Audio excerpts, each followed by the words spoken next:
खरं तर आम्ही तुमची माफी मागायला आलोय काकू। हे तुमचे पैसे। अहो पण प्लीज घ्या। सॉरी काकू, ते डबल करून देणार होतो पण नाही जमले। ही मूळ रक्कम आहे। अहो मला खरंच पैशाची घाई नाहीये। आधी ती सगळी बाकीची टेन्शन्स बघा ना। त्या सोसायटीतल्या बायका आपल्या काही बाई बोलत मी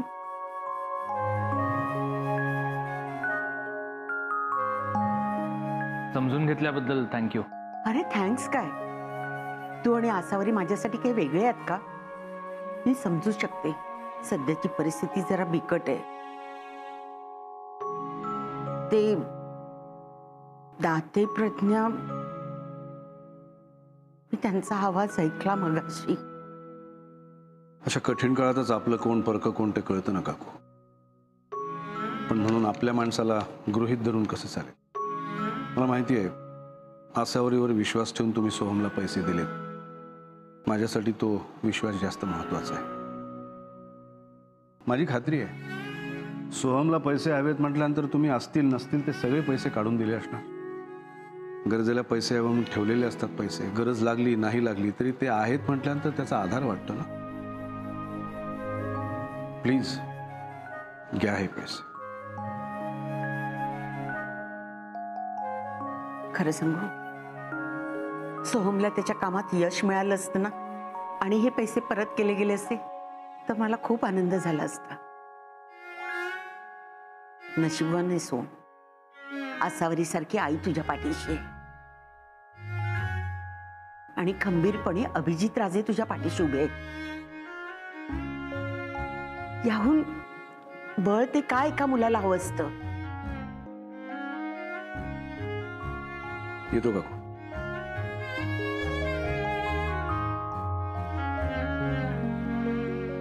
अरे राहू दे रे। चल।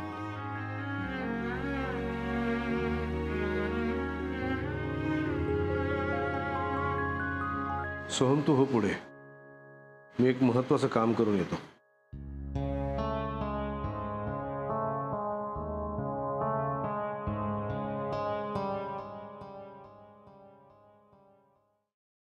अरे अरे अरे माफ करा बाबा मला, पण आता बबड्या दादांकडे काम करणं नाही जमणार मला। माहिती आहे मला, तुला गावाला जायचंय ना? घरची आई वडिलांची आठवण येते। आजच बस पकडून निघ। हे घे। अरे घे घे, तिकिटाचे पैसे आहेत, तुझा 3 महिन्याचा पगार आहे आणि जास्तीचे पैसे पण दिले आहेत। गावाला जाऊन आई वडिलांची सेवा कर। स्वतःचा काहीतरी व्यवसाय सुरू कर। तुला तर छान स्वयंपाक येतो करता, स्वतःचा ढाबा सुरू कर। मी येईन कधीतरी जेवायला। खरंच? पण मायला घेऊन याल ना तुम्ही तिथं? अरे नक्की। बस बस बस बस, काळजी घे स्वतःची।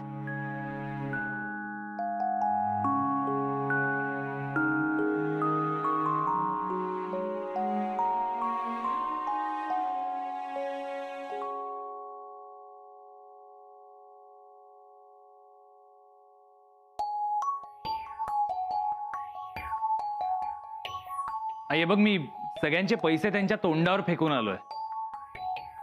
बघ आपलं सगळं सामान परत आणलंय। आपल्या बिल्डिंग मधल्या लोकांना ना कसं वागायचं हे सुद्धा कळत नाही। तू हे बघ, तू नुसतं सामान ठेवू नकोस आई, नीट चेक करून घे। काही तुटलं फुटलं असेल ना तर सांग मला, त्यांच्याकडनं भरपाई घेतो। आई आई अहो अहो तुम्ही राहू द्या, मी आणि शुभ्रा आवरतोय ना। आई ऐक ना, अगं मी आल्यापासून तू काहीच विचारलं नाहीस मला, चहा पाणी बोल ना आई। अरे हो, त्या माणसाला फोन लावायचा आहे शोरूम मधल्या। नाही माझी गाडी घेऊन गेलाय ना, त्याची नोकरी घालवली ना तर।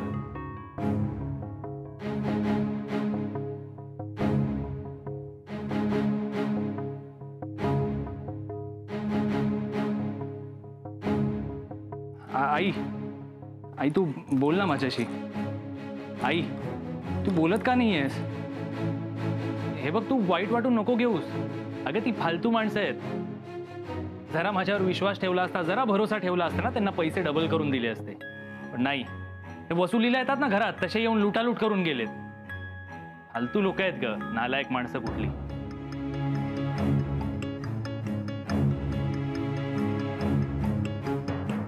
शुभ्रा याला सांग, बिल्डिंग मधल्या बायकांबद्दल बोलताना जरा तोंड सांभाळून बोल. माझ्या एका शब्दाखातर सगळ्यांनी पैसे दिलेत. त्यांचे पैसे परत करणे ही आपली जबाबदारी आहे. पण आई, मला एक गोष्ट कळली नाहीये, तुम्ही का गेला होतात त्याच्याबरोबर पैसे मागायला? अगं मला वाटलं खरंच काहीतरी चांगला व्यवसाय करतोय, त्याला मदत होईल, बाकीच्यांचाही फायदा होईल. आणि सर्वात महत्वाचं म्हणजे यांना इथून जायला लागणार नाही. आई, सरांना इथून जायला लागू नये म्हणून तू हे सगळं केलंस? अगं मग तसं सांगायचं होतं ना, मी माझी अट मागे घेतली असती. हो, मलाही वाटत नव्हतं सरांनी इथून जावंसं. तू बघितलं ना, माझी नवीन गाडी आली तेव्हा गाडीत बसण्याचा सगळ्यात पहिला मान मी सरांनाच देणार होतो. सर, मी तुम्हालाच देणार होतो ना मान. हा हो ना सोहम. आणि त्याच गाडीची डिक्की किती मोठी आहे, त्याची लांबी रुंदी मोजण्यासाठी सरांचीच बॅग ठेवून पाहिलीस नाही का तू त्यात? आई, पण मुळात तुम्ही ही गोष्ट आमच्यापासून का लपवून ठेवलीत? अगं बबड्यानी सांगितलं मला, आत्ता सांगू नकोस, गाडी आली की सांगू सगळ्यांना. मी खरंच सांगते शुभ्रा, माझ्यामुळे कोणाचे पैसे बुडतील असं मला वाटलं असतं ना, मी खरंच नसते गेले ग. ए आई आई आई, हे बघ, असं काही झालेलं नाहीये, कोणाचेही पैसे बुडले नाहीयेत. अगं मी सगळ्यांचे पैसे परत केले आहेत ना, म्हणून तर सामान दिलं त्यांनी. शुभ्रा याला सांग, माझी खात्री आहे सगळ्यांना पैसे परत मिळालेले आहेत, पण ते यांनी दिलेले नाहीयेत. मी दिले नाही म्हणजे? मग पैसे आले कुठून? काय आकाशातनं पडले काय? आई, अगं सर मी माझ्या हाताने पैसे दिलेत ना सगळ्यांना. सांगा ना एकदा आईला.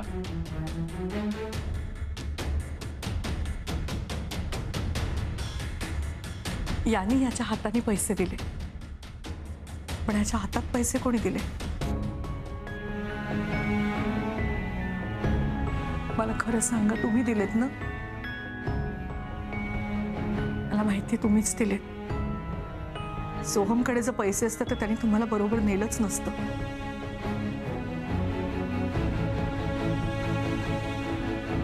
आई, हे बघ, मी काय बोलतो एकदा ऐक. मला तुझ्या ह्या सगळ्या खोटेपणाचा आता कंटाळा आलाय सोहम. सर, एकदा सांगा ना तुम्ही आईला. सर, आई.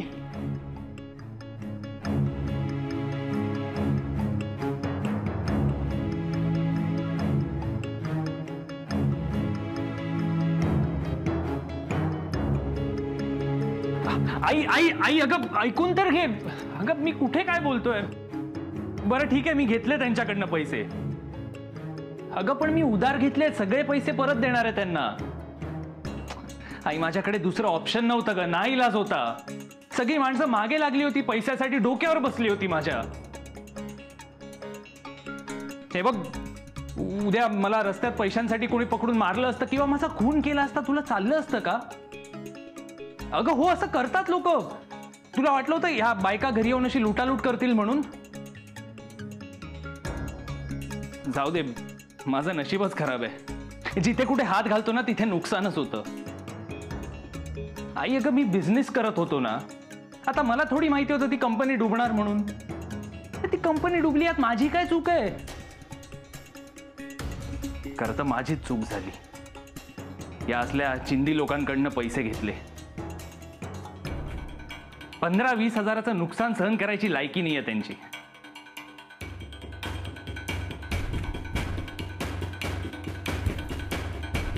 कोणाची लायकी नाहीये बबड्या?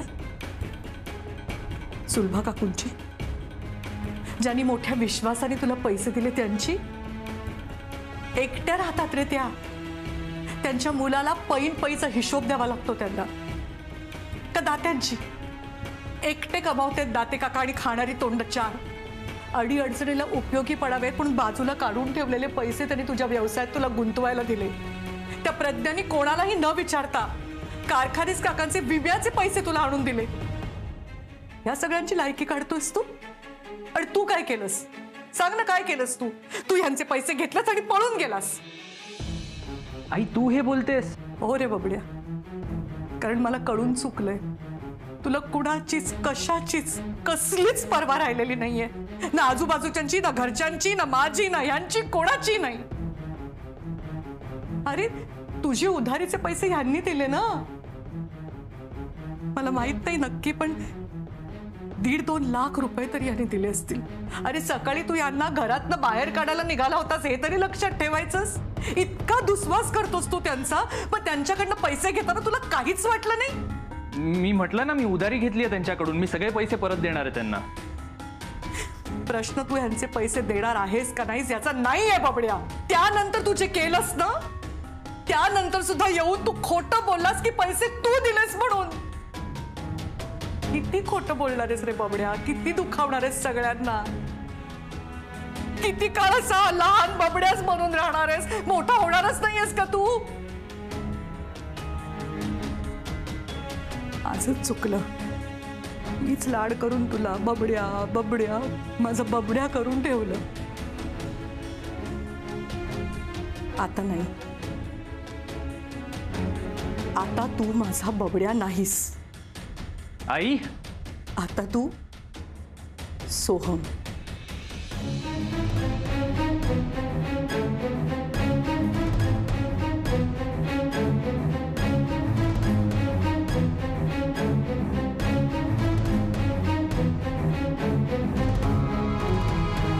अहो अहो तुम्ही ऐकलत ना?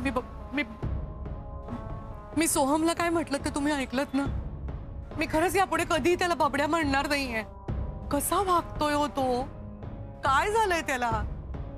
आपल्या शेजाऱ्यांचा कसा अपमान केला त्याने, आणि मुख्य म्हणजे तो काय करतोय, तो किती चुकतोय त्याला कळतच नाहीये. मी कधीच त्याला अशी शिकवण दिली नव्हती. का असा सारखा सारखा चुकतोय तो? हे काय होतंय? अहो तुम्ही ते काय करताय? मी काय बोलतेय? तुम्ही जाणून बुजून दुर्लक्ष करताय का माझ्याकडे? हा, तू केलंस तसं.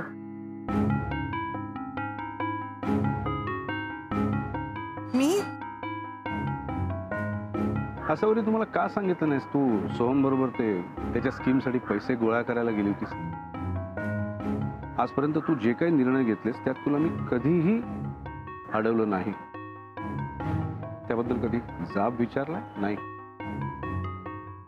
सगळं करायला तू स्वतंत्र होतीस नेहमीच. तू जे काय करशील, चूक करशील, बरोबर करशील, काही करशील, तरी मी नेहमी तुझ्या बरोबर असेल, हेच तुला मी सांगतो. हो ना? मला असं वाटत होतं की आपल्या दोघांना एकमेकांबद्दल सगळ्या गोष्टी माहिती आहेत. आजपर्यंत एकही गोष्ट आपण एकमेकांपासून लपवली नाही. मग तू असं का केलंस? तुझा माझ्यावर विश्वास नाहीये का? अहो काय बोलताय हे? माझा स्वतःपेक्षा सुद्धा तुमच्यावर जास्त विश्वास आहे. तर का लपवलंस माझ्यापासून? मी खरंच जाणून बुजून नाही केलं हे. मला सोहम म्हणाला की त्याला तुम्हाला आणि शुभ्राला सरप्राईज करायचं होतं म्हणून, गाडी आल्यावरती सांगू म्हणून. आणि मी पण खरंच खूप आनंदात होते. सोहमचं काम सुरू होत होतं आणि मुख्य म्हणजे तुम्हाला घरातून जावं लागणार नव्हतं. फक्त 2 दिवसाचा प्रश्न होता ना, म्हणून नाही बोलले. पण बरोबर आहे तुमचं, खरंच माझं चुकलं. तुम्हाला सांगायला हवं होतं, पण सोहममुळे राहिलं. असावरी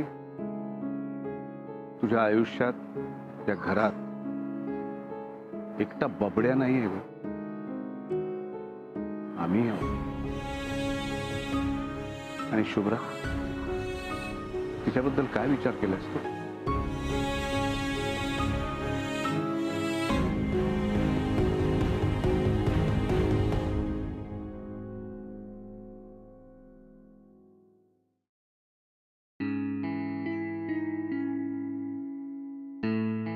शुभ्रा,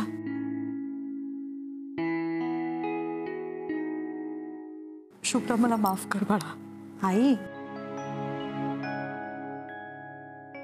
तू हे घर सोडून जायला निघाली होतीस तेव्हा मी तुला माझी शपथ घालून अडवलं. मी वचन दिलं होतं तुला की 10 दिवसात मी बबड्याला बदलून दाखवेन म्हणून. नाही जमलं ग, मला हरले मी ग. माझे प्रयत्नच अपुरे पडले.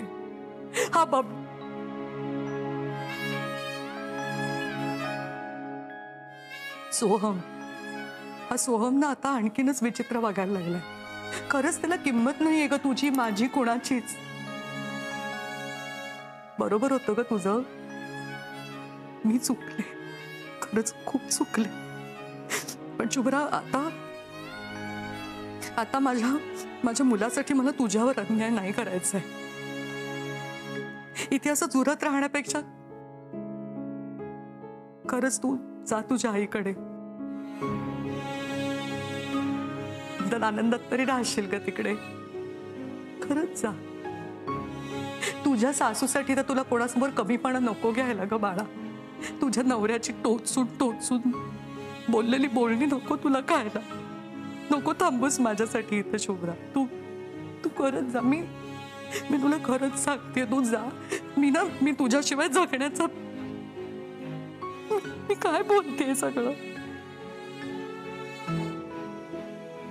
शुभ्रा, माझा निर्णय बदलायच्या आधी तू जा इथनं. खरंच जा. अहो तुम्ही सुद्धा नका राहू. आपल्या घरी जा. मी माझं हे घर सोडून कुठेही जाणार नाहीये बरं का, आधीच सांगून ठेवते.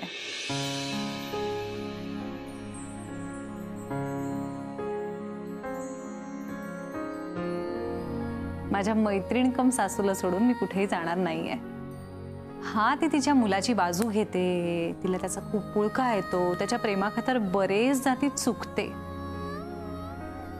पण आज तिचा जो अवतार मी बघितलाय ना, त्यानंतर माझी खात्री पटली आहे की ती स्वतःला बदलवायचा खरंच प्रयत्न करते. आणि या प्रयत्नात मी तिला सोडून देईन असं होईल का? मी नाही जाते तुम्हाला सोडून कुठेही.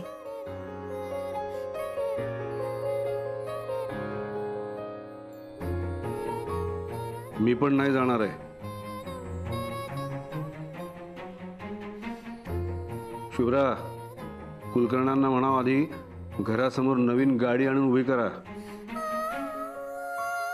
मगच मी माझी बॅग घेऊन इथून जाईन.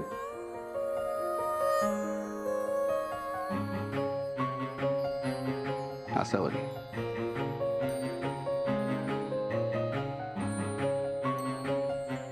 आम्हाला कल्पना आहे ग, एका झटक्यात तुझ्यात बदल होणार नाहीये, पण सुरुवात तरी झाली आहे ना, यातच मला आनंद आहे.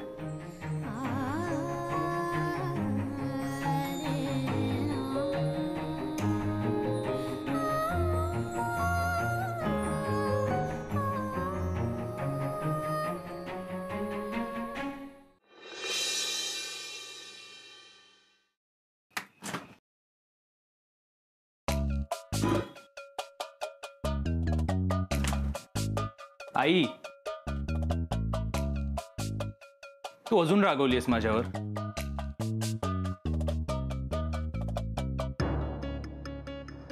माझ्या मित्राने मला बिझनेस मध्ये बुडवलं, यात माझी काय चूक आहे? वा, म्हणजे मी बिझनेस करत होतो तोपर्यंत तुला माझं कौतुक होतं, आणि आता माझा बिझनेस बुडालाय म्हटल्यावर मी नालायक ठरलो. आई, अगं मी प्रयत्न तरी केले ना. तू पॉझिटिव्ह साइड बघ ना. अशी काय वागतेस तू? नाही आई, मी नाही सोडणार. तू प्लीज बोल माझ्याशी. आधी बोल तू माझ्याशी. मी नाही सोडणार नाही.